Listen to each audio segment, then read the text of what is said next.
The worst thing that you can do is nothing. He who is called Theodore Roosevelt said this.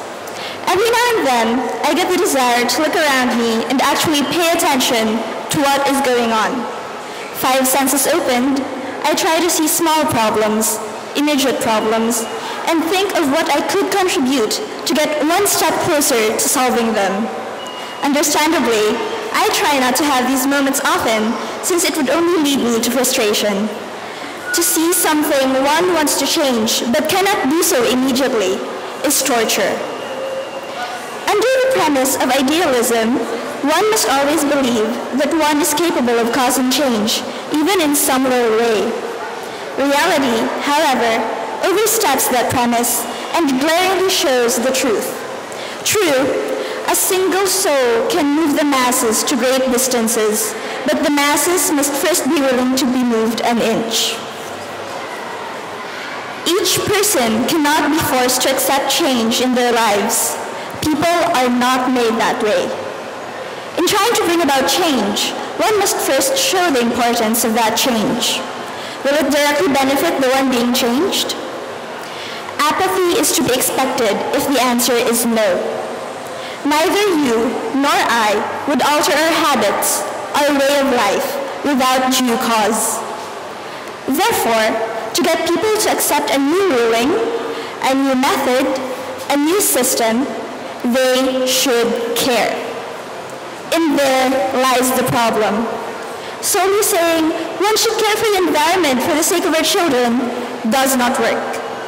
Openly preaching the necessity of this advocacy does not work. Neither does enumerating its benefits. Even giving straight facts on the hazards of not adopting this advocacy does not work. Why? Hearing these is cliché. It gives rise to the thought that since things seem to be going well now, there's probably no need to act so urgently. Even if it is true, some would reason, one person could probably afford not to follow because, after all, there are a lot of other people in the world. Regrettably, there are a lot who share this belief, and, if not this, a different one. Elsewhere, there are those who do not participate in the advocacy of sustainable development because they do not grasp the importance of thinking for the future generations. People in some parts of the country and the world even think that nature would replenish itself on its own and that everything is going to be all right. Except it won't. Not unless people care enough for their fellow men to accept change. Only when people are informed, when people understand the thrust and purpose of a system, will they move and respond.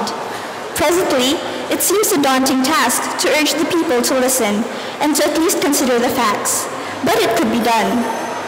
Later in the century, maybe, people would have houses with gardens on the rooftops, relying on plants for insulation and water collection. Energy would mainly come from the sun, the sea, the rivers, the wind, and the heat of the earth. Coal and fossil fuels would be outlawed and replaced. Arable land would be priority and fields would multiply. Rice, corn, potato, and other staples would flourish. Economic statuses would rise, employment opportunities would boom, and no farmer, fisherman, laborer would be looked down upon. Overseas workers would be more protected by improved laws, and unpredictable occurrences like floods and typhoons would not cause so much damage with proper preparation.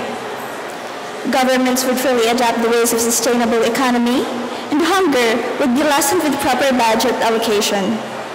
Technological advancements contributing to sustainable development would be prioritized.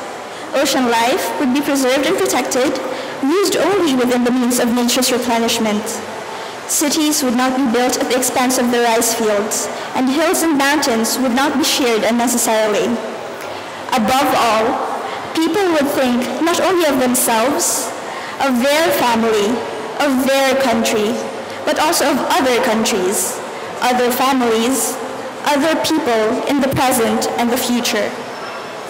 No man is an island, a quote goes. Given that everything in this world is connected in some way, this quote holds true. And it is therefore the duty of every one of us to contribute to the world, no matter how small. Ending this piece is a quote of my own. Remember yesterday, envision tomorrow, and care enough to prepare today. Thank you.